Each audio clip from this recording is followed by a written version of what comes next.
नमस्कार दोस्तों, मैं doctor Anuj Kumar, associate director Medanta hospital, Patna से बोल रहा हूँ। आज मैं वायरल की बात की खांसी के बारे में चर्चा करने जा रहा हूँ कि वायरल की बात की खांसी क्या होती है, ये हफ्तों तक क्यों बनी रहती है और इसका इलाज कैसे करें। वायरल संक्रमण होने के बाद आपका बुखार चला जाता है, दर्द गायब हो जाता है और आपको लगता है कि आप सामान्य हो गए हैं।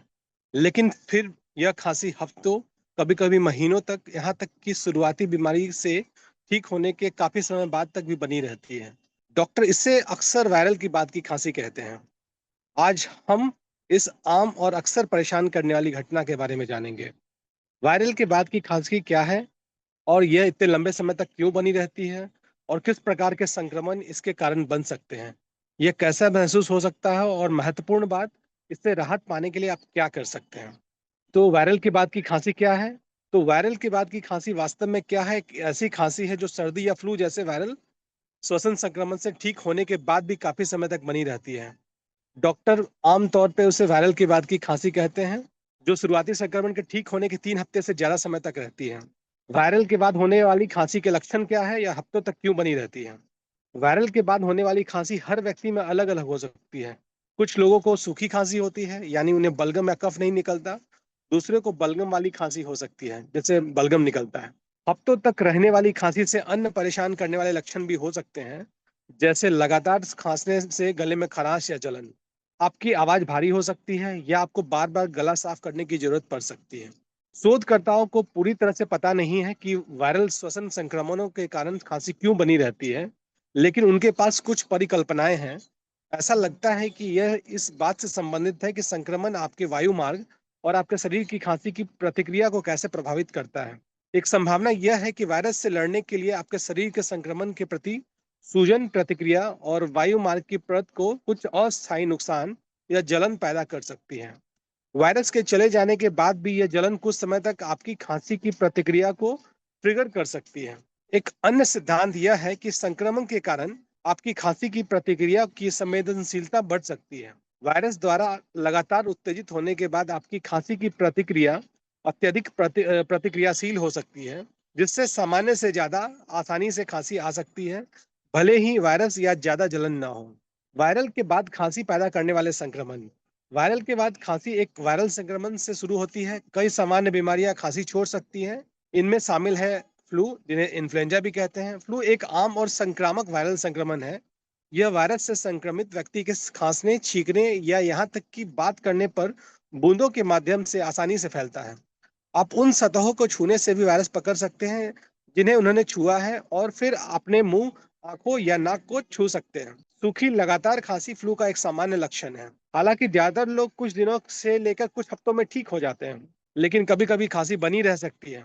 लक्षण शुरू होने से लगभग 1 दिन पहले से आप फ्लू से संक्रमित हो सकते हैं और लक्षण दिखने के 5 से 7 दिनों तक इसे फैला सकते हैं। इसलिए बीमार होने पर घर रहना जरूरी है। ये बहुत महत्वपूर्ण जानकारी है। सामान्य सर्दी ऊपरी श्वसन पथ का एक और आम वायरल संक्रमण है, जो 200 से ज्यादा विभिन्न वायरसों के कारण होता है। वयस्कों को सांस में औसतन 2 से 3 बार सर्दी जुकाम होता है। सर्दी के लक्षण लगभग 7 से 10 दिनों तक रहते हैं, जो आमतौर पर 5वें दिन के आसपास चरम पे होते हैं। ब्रोंकाइटिस। ब्रोंकाइटिस क्या होता है? ब्रोंकाइटिस तब होता है जब आपके फेफड़े तक हवा पहुंचाने वाली नलिकाएं, जिसे ब्रोंकियल नलिकाएं कहते हैं, उसमें सूजन आ जाती है, जिससे बलगम जमा हो जाता है। यह अक्सर सर्दी या फ्लू के बाद शुरू होता है। खांसी ब्रोंकाइटिस का एक प्रमुख लक्षण है। यह सूखी शुरुआत कर सकती है, फिर बलगम के साथ बलगम बनाने लग सकती है। आपको रंगीन बलगम भी खा सकते हैं, जो एक बात का खास संकेत है कि आपकी प्रतिरक्षा प्रणाली ठीक से काम कर रही है। तीव्र ब्रोंकाइटिस वाली खांसी 10 दिनों से लेकर 3 हफ्तों तक रह सकती है। इससे ज्यादा समय तक रहने पर वायरल के बाद की खांसी होती है। निमोनिया। निमोनिया एक संक्रमण है जो आपके फेफड़ों की वायु कोशिका में सूजन पैदा करता है, जिससे तरल पदार्थ या मवाद भरकर सांस लेना मुश्किल हो सकता है। निमोनिया वायरस, बैक्टीरिया या कवक के कारण हो सकता है। वायरस और बैक्टीरियल निमोनिया संक्रामक हो सकते हैं, जो हवा में बूंदों के माध्यम से फैलते हैं। खांसी जिसमें कभी-कभी कफ भी निकलता है, एक सामान्य लक्षण है, यहाँ तक कि हल्के रूप में, जिसे वॉकिंग निमोनिया कहा जाता है। एक अलग एंटिटी है जिसे क्रूप कहते हैं। क्रूप एक वायरल स्थिति है जो ज्यादातर छोटे बच्चों को प्रभावित करती है, जिसमें स्वर रज्जु के आसपास सूजन आ जाती है, जिससे सांस लेने में कठिनाई होती है। एक विशिष्ट खांसी होती है जो सील के भौंकने जैसी होती है। कई सामान्य सर्दी जुकाम के वायरस क्रूप का कारण बन सकते हैं, जब खांसी के दौरान संकुचित स्वर रज्जु से हवा गुजरती है तो ये भौंकने जैसी आवाज पैदा करती है। सांस लेने पे स्टाइडर नामक ऊंची सीटी वाली जैसी आवाज भी निकल सकती है। एक अलग डिजीज एंटिटी है जिसको ब्रोंकियोलाइटिस कहते हैं। ब्रोंकियोलाइटिस एक वायरल संक्रमण है जो आपके फेफड़े के सबसे छोटे वायुमार्ग ब्रोंक्यूल्स में सूजन पैदा करता है। ये छोटे बच्चों में सबसे आम है लेकिन वयस्कों को भी प्रभावित कर सकता है। ब्रोंकियोलाइटिस सर्दी जुकाम की तरह शुरू होता है लेकिन बिगड़कर खांसी और घरघराहट, इसमें सांस छोड़ते समय तेज सीटी जैसी आवाज आती है, का कारण बन सकता है क्योंकि वायु मार्ग अवरुद्ध हो जाता है। एक अलग डिजीज एंटिटी है जिसका नाम है ग्रसनी शोथ। ग्रसनी शोथ गले के पिछले हिस्से ग्रसनी की सूजन है जिसे आमतौर पर गले में खराश के रूप में जाना जाता है। इससे खुजली और निगलने में कठिनाई भी हो सकती है। ग्रसनी शोथ अक्सर फ्लू, सर्दी या मोनोन्यूक्लियोसिस जैसे वायरल इन्फेक्शन के कारण होता है। गले में खराश कभी कभी खांसी की प्रतिक्रिया को ट्रिगर कर सकती है। अब सवाल है कि डॉक्टर से कब मिले। डॉक्टर से आप उस सिनेरियो में मिले वायरल के बाद की खांसी आमतौर पर अपने आप ठीक हो जाती है। यह जानना जरूरी है कि कब चिकित्सीय सलाह लेनी है। अगर आपकी खांसी गंभीर है या आपके खाने या सोने की क्षमता में बाधा डाल रही है, अगर कुछ हफ्ते बाद भी आपके लक्षणों में सुधार नहीं हो रहा है, अगर आपकी खांसी 2 महीनों के बाद से ज्यादा समय तक रहती है, इस समय तक सिर्फ वायरल के बाद की खांसी होने की संभावना कम होती है और आपके डॉक्टर को अन्य संभावित कारणों की जांच करनी होती है। अगर आपको बुखार, सांस लेने में तकलीफ, सीने में दर्द जैसे नए लक्षण दिखाई दें या आपको रंगहीन बलगम या खून की खांसी आने लगे तो ये किसी नए या ज्यादा गंभीर संक्रमण के लक्षण हो सकते हैं। आपका डॉक्टर सटीक निदान कर सकते हैं, पुष्टि कर सकते हैं या पोस्ट वायरल खांसी है या नहीं, अन्य स्थितियों की संभावनाओं को खारिज कर सकता है और आपके लिए सबसे अच्छा उपचार सुझा सकता है। अब इसके निदान क्या है? निदान पोस्ट वायरल खांसी की मुख्य विशेषता इसकी अवधि है। ये शुरुआती वायरल बीमारी के खत्म होने के 3 हफ्ते से ज्यादा समय तक रहती है। यह इसलिए जरूरी है क्योंकि इतने लंबे तक रहने वाली खांसी संभावित रूप से अन्य कारणों से हो सकती है जिनके लिए अलग उपचार की आवश्यकता होती है। यह मानने के लिए कि खांसी सिर्फ पोस्ट वायरल है, आपका डॉक्टर अन्य संभावनाओं को खारिज करना चाह सकता है, खासकर अगर आपके लक्षण गंभीर हैं या बदल रहे हैं।